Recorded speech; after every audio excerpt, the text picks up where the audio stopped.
to our crib. It's Liz and Andy here from Cribs Residential Lettings.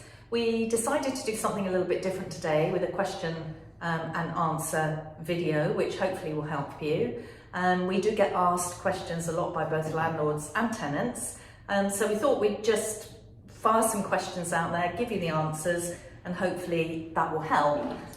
We've got our 25 questions in here, but we're only going to pick 10 today. So we'll start with that and see where we go. Absolutely. Shall I pick the first question? Please, yeah. Okay, so this is one we get asked by landlords quite frequently.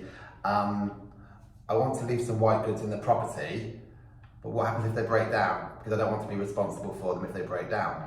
Right. This happens quite a lot. Now, a landlord has legal repairing obligations under the Housing Act. So if you're leaving white goods, if you're leaving a cooker, you're leaving a fridge, you're leaving a washing machine and it breaks down, you have legal obligation to repair that. You cannot palm it off and say, the tenant's paying for that. It's quite a straightforward answer. That is a legal position. So the answer is, if you're leaving them, you're responsible. The option then is maybe at the beginning of tenancy, not to leave them. Yeah, exactly. But we do tend to try and encourage landlords to leave white goods if they are in the property, or to provide them. And then in the event of a tenant having their own goods, we can get them removed or whatever needs to be done, stored, whatever. But yeah, that's the general basis for that particular question. So on to the next one. So this is a tenant question. This comes up all the time. And this one is, can I have a pet at the property?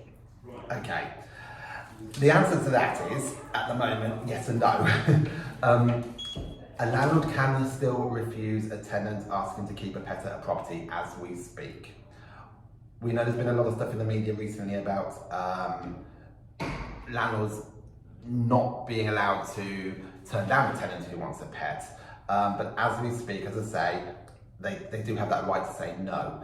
The government have introduced a model tenancy agreement, which is available to everybody, and that agreement discourages landlords from declining tenants with pets.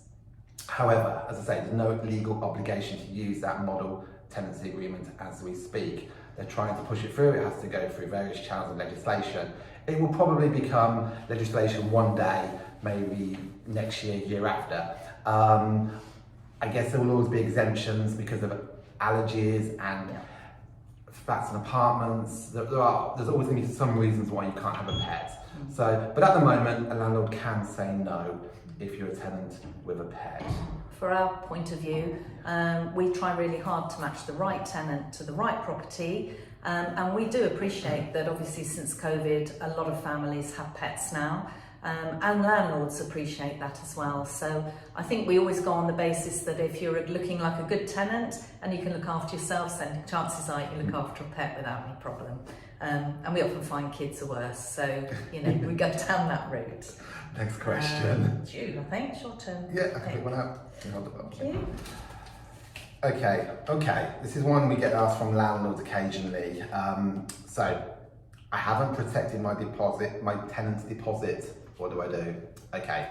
Obviously, there's a lot of serious legal implications with regards to not protecting tenants' deposits. As we know, any tenant leaves a deposit now under an AST, the deposit has to be protected with an approved government deposit scheme. There's 4 schemes available.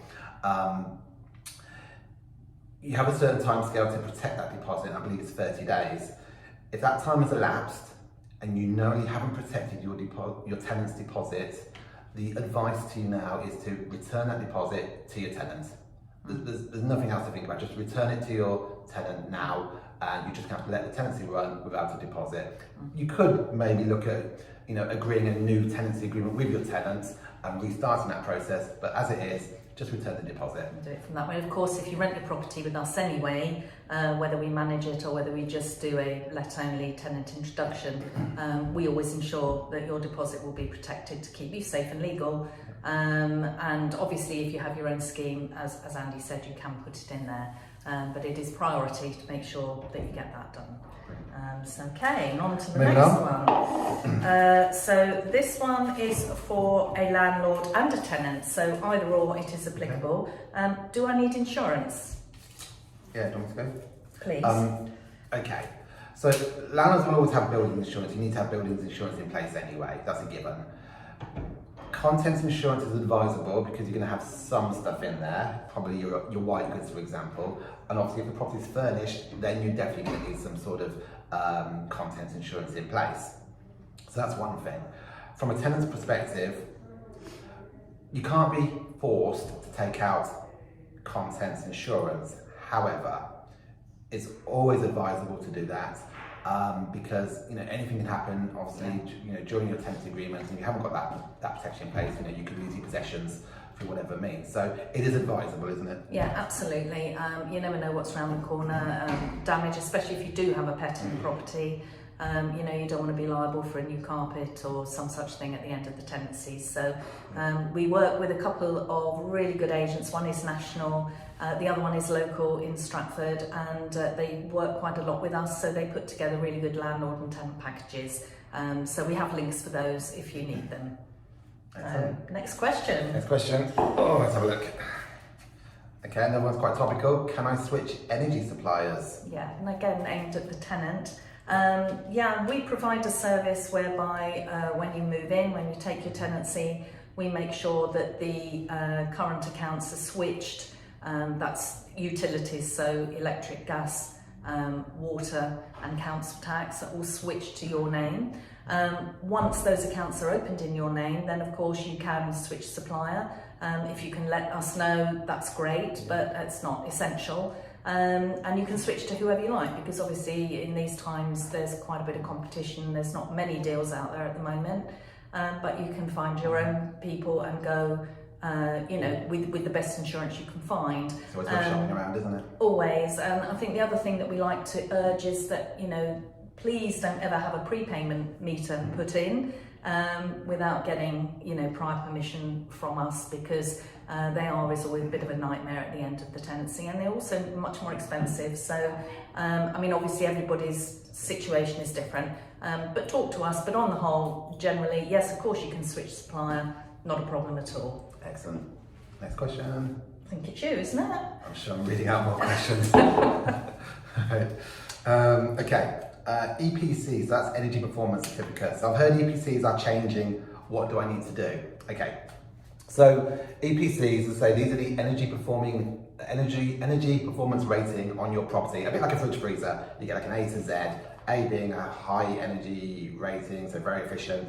Obviously, the lower down the scale you go, the less energy efficient that appliance is or that house is.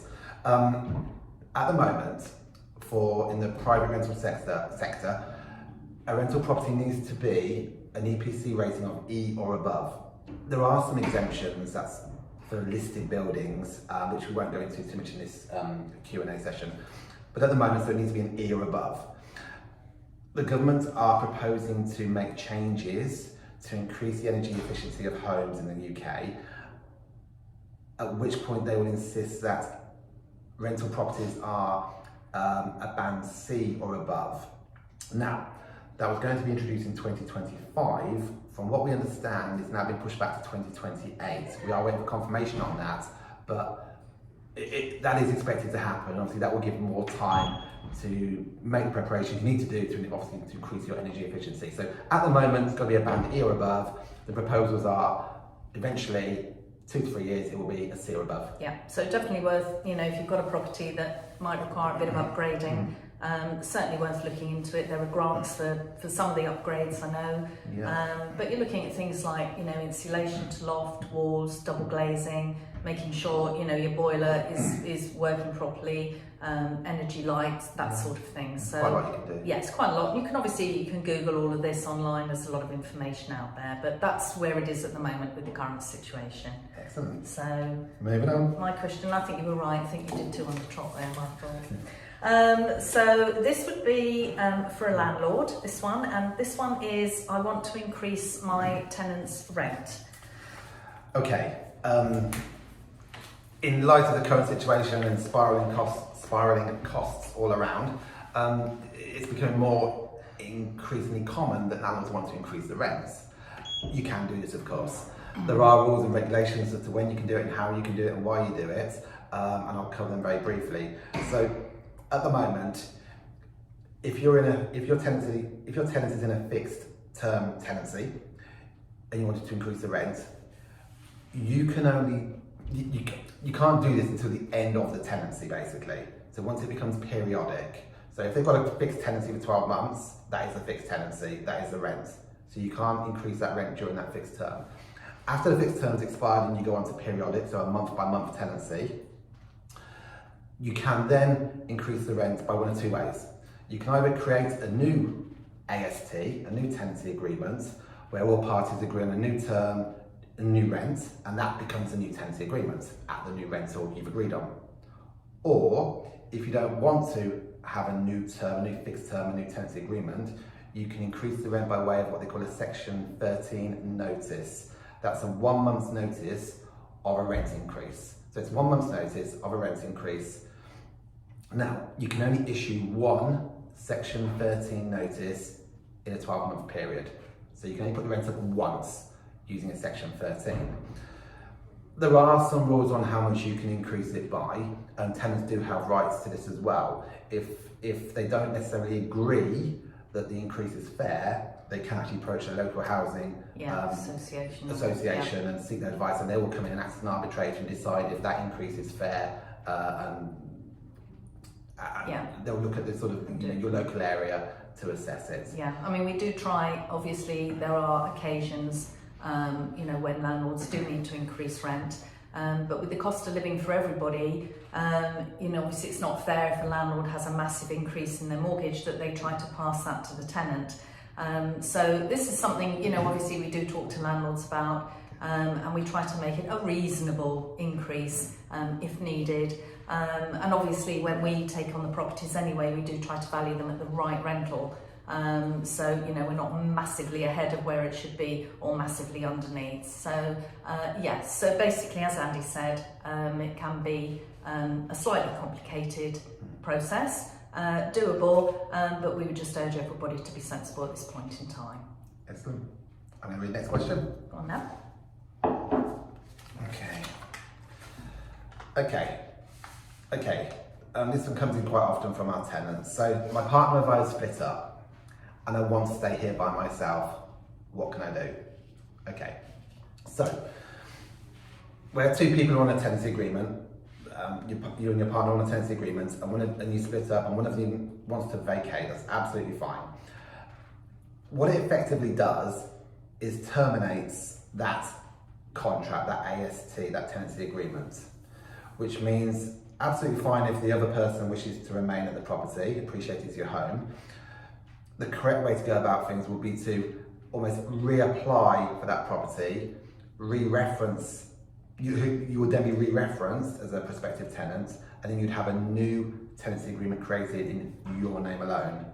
So just to reiterate, if one person does move out, it effectively terminates the original tenancy agreement, meaning that we need to create a new agreement for the one person on their own. Okay, that's fairly straightforward. Yeah, definitely.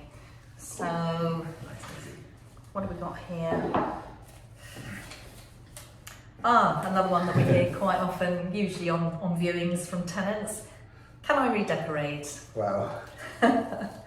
Of course you can redecorate, but some cases, properties have been newly refurbished, so that's often a no if a landlord spent a lot of money bringing the house into, really good order. We always say to ask permission. Please never go ahead and just paint a wall, what you might think is a really attractive colour and everybody else is like, oh. So always ask permission, and then we can give you permission right at the beginning so you know that you are able to do that. Sometimes they come, with an addendum that if you, at the end of the tenancy when you leave, your landlord might say, okay, that's great, but I'd like you to put it back to white or magnolia or pastel, whatever it is. So you would have to agree to that, so yes, that's fine. That also goes with, putting up shelves or mirrors where you actually have to drill into walls rather than just using picture hooks and that type of thing. So yes, the answer is yes, you can redecorate, but subject to permissions from your landlord and from us. And sometimes, with that saying, you might have to do that at the end of your tenancy, put it back to how it was. But always a question worth asking. And please just don't go ahead and redecorate the whole house or wallpaper. I mean, we've seen some horrendous things in the past, and what someone might like could be absolutely awful for everybody else. So yeah, just be sensible, and that way you protect yourself and cover yourself. Yeah, so it's a difficult one because we want to put our own stamp on our homes, don't we? And personalise them. So you just got to think exactly. haven't you? Yeah, exactly. Yeah, just ask the question. Yeah, we always want you to be able to treat your house as your home. And be comfortable there, but there are obviously there's limits on things that you can do, so yeah, always ask. Right, what have we got more? I think we've got 1, 2, 3, 4, 5, 6, 7, 8, so we've got a couple more. Okay. No, we haven't. We just had that one. Let's go back in the park. So the last one then for today. So that's 1, 2, 3, 4, 5. 6, Okay.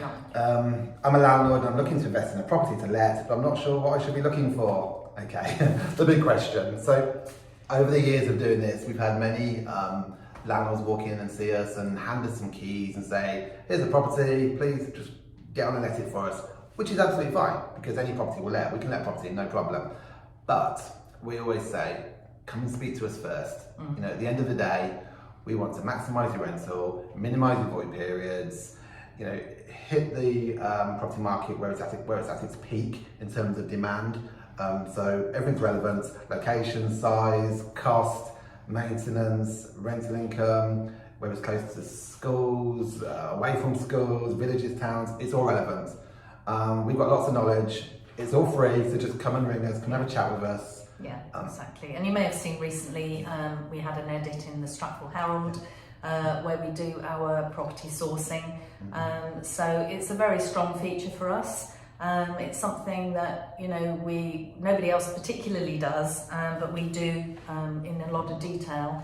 We do have contacts with other agents in the town, so they keep us as well advised of properties coming on that might be suitable for let. So yeah, as Andy said, give us a call.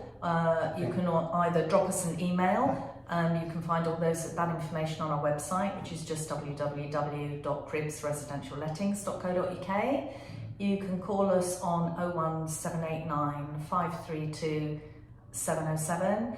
And if there are any other questions that we haven't covered today, we will be doing this again. But if there are any things specific going on at the moment that you need help with or answers to, then please get in touch. And we'll do our best to help you. Yep, I think we've talked enough, haven't we? Yeah, I think we have. So have a great weekend. And thanks for watching. Yeah, thanks for watching, and we'll be back soon. Bye-bye.